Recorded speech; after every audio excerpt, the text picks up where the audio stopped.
Do you remember when Julian Newman reached the Mount Rushmore of the basketball world at 11 years old and was being projected as the next big thing to make it to the NBA? Well, it's been more than a decade, and Julian Newman has yet to make it to an NBA roster. Despite all the hype that surrounded him, he hasn't had the world of attention that he once had. It's as if he's been almost forgotten entirely. But where did Julian Newman go wrong? Did he mess up in his personal life?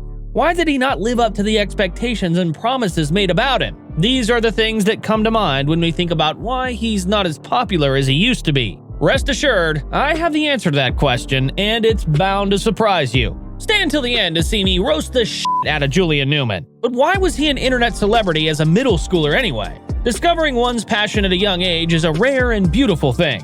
For Julian Newman, it was always about basketball, and it started at the early age of 3 years old. To truly understand the origins of his incredible talent, we must rewind to the very beginning.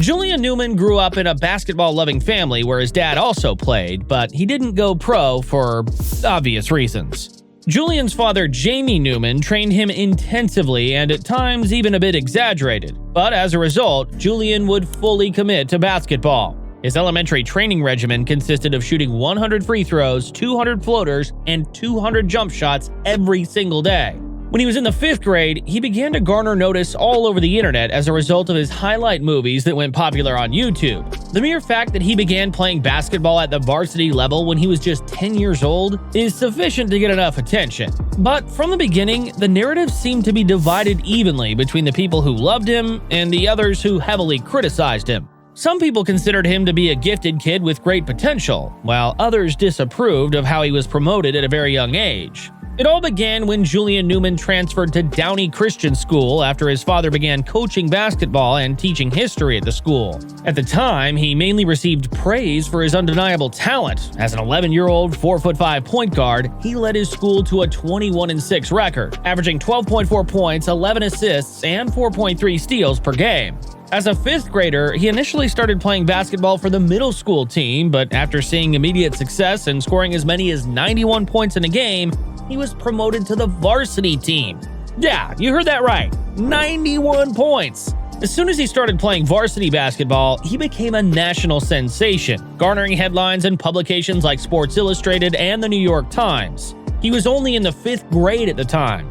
Additionally, he's appeared on the television shows Good Morning America, The Ellen DeGeneres Show, and Steve Harvey for various occasions. He was even invited to perform during an Orlando Magic halftime NBA game. His hype reached new heights when he dropped 52 points in an incredibly hyped matchup against top-rated Kyrie Walker. After the game, the highlights were posted on YouTube and received 13 million views. Newman's 7th grade season saw him labeled as the most marketed 12-year-old basketball player in the world. He finished that season averaging 19.8 points, 10.2 assists, and 4.3 rebounds.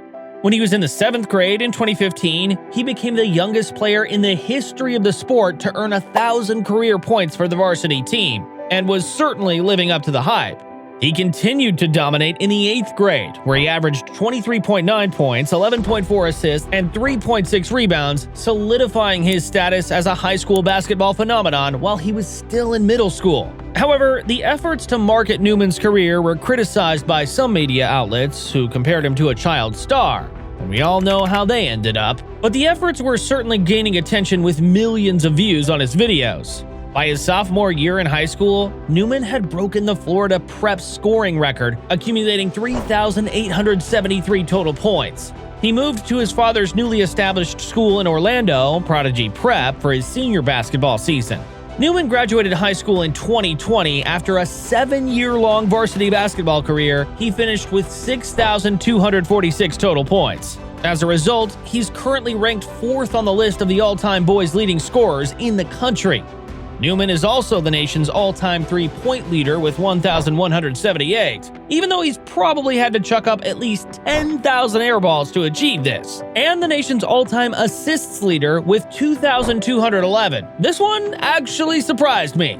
At this point, however, things began to take a turn for the worst, because the majority of major ranking platforms failed to take him into consideration for the class of 2020, despite the praise and excitement that surrounded him. And Newman would soon find out that it takes more than just viral YouTube highlights to make it to the NBA. The next step in his life was intended to be attending college once he graduated from high school.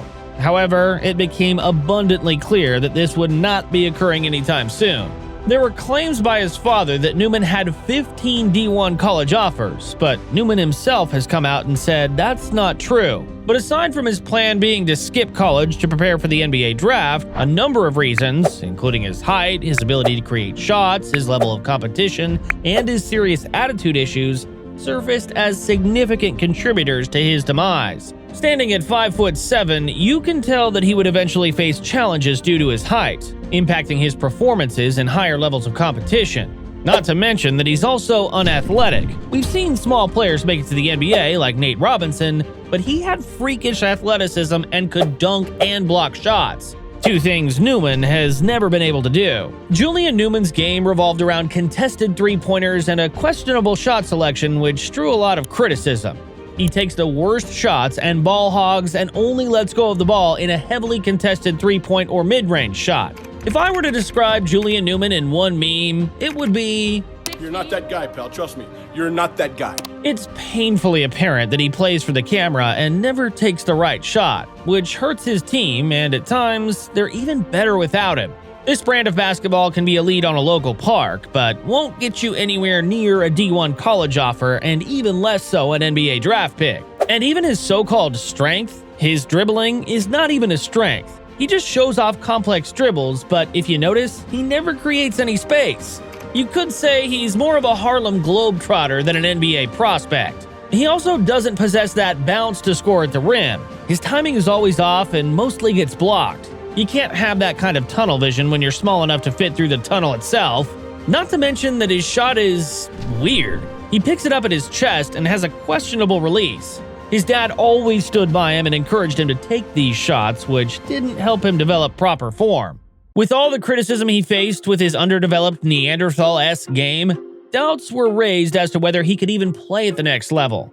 If you went back and looked at the tape of Newman versus IMG, you'll see that he was easily shut down even when IMG wasn't giving it their all. Not to mention that his team looked drastically better when Newman was on the bench versus when he was on the floor. The same thing happened against Spire, where he got dominated by LaMelo Ball, who wasn't even trying. Against higher competition, he failed to live up to standard, and if he can't perform in high school, there is no chance you're getting a shot in the NBA. His on-the-court antics and attitude problem also further hindered his chances. He was always causing fights and acting and looking like a mix of a chihuahua and a pit bull. After a game, he could even be seen throwing a chair at his opponent at one point. His attitude alone would raise questions. Pair that with being 5'7", and you just signed a one-way ticket to only getting drafted to Wendy's. Julian Newman is currently residing in Las Vegas, which is a place that is far removed from the public eye. In addition to maintaining his presence on social media, he's been teasing the introduction of a YouTube channel as well as a one-on-one show that would be called Beat Julian Newman.